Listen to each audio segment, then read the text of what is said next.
कभी मौका लगे तो दर्शन करिया करो। कभी कभी कभी ऐसा भी दर्शन करा करो जब शिवजी के शिवलिंग के ऊपर जो जलाधारी लगती है, करें आप लोगों ने दर्शन। शिवजी के शिवलिंग के ऊपर जो जलाधारी होती है और जलाधारी में से बूंद बूंद पानी शंकर भगवान के ऊपर गिरता है, शिवजी के ऊपर गिरता है। कभी कभी उसका भी एक प्रेम से दर्शन करा करो, बहुत ध्यान से दर्शन करा करो कभी उसका।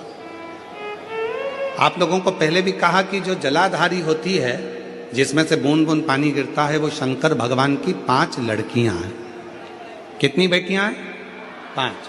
सब लोग उसका नाम बोलेंगे। जया, विषहरा, शामली बारी, दौतली, देव। ये शंकर भगवान की 5 लड़कियां हैं जो शिवजी के ऊपर निरंतर एक एक बूंद पानी गिरा रही है। निरंतर जल गिर रहा है, निरंतर जल पड़ रहा है।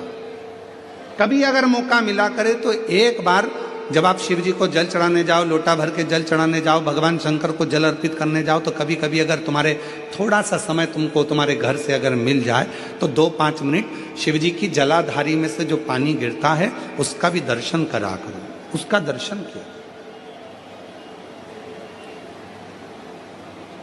कभी कभी।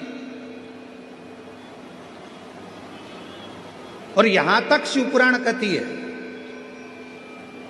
जलाधारी में से जब पानी गिर रहा हो और भगवान तुम्हारे हाथ में अगर कोई बेलपत्री का पत्ता हो, नहीं हो तो मंदिर की बेलपत्र जो चढ़ी चढ़ाई हो वो भी अगर आपने शिवलिंग पर चढ़ा दी और थोड़ी देर बैठ गए और बूंद बूंद पानी उस पर से गिर रहा है, थोड़ी देर वो जया, विषहरा, शामली बारी, दौतली, देव, वो बूंद बूंद पानी उसमें से गिर रहा है, उसको गिरने दो। और थोड़ी देर दर्शन करने के बाद उस बेलपत्र को डॉक्टर जिसको कह दे कि इसकी ब्लॉकेज ज्यादा है, इसका ऑपरेशन करना पड़ेगा, बाईपास करना पड़ेगा, डॉक्टर साहब से कहना मुझे 2 दिन दे दो मात्र, परसों के दिन बाईपास करा लूंगी, या 2 दिन आप ट्रीटमेंट करो।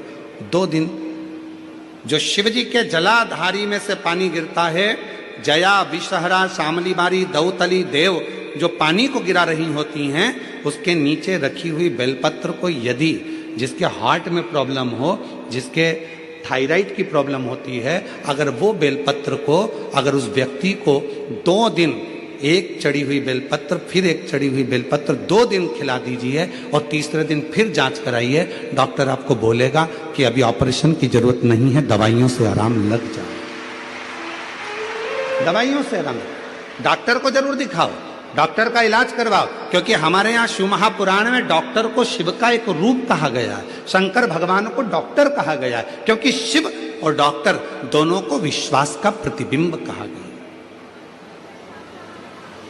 डॉक्टर का प्रतिबिंब।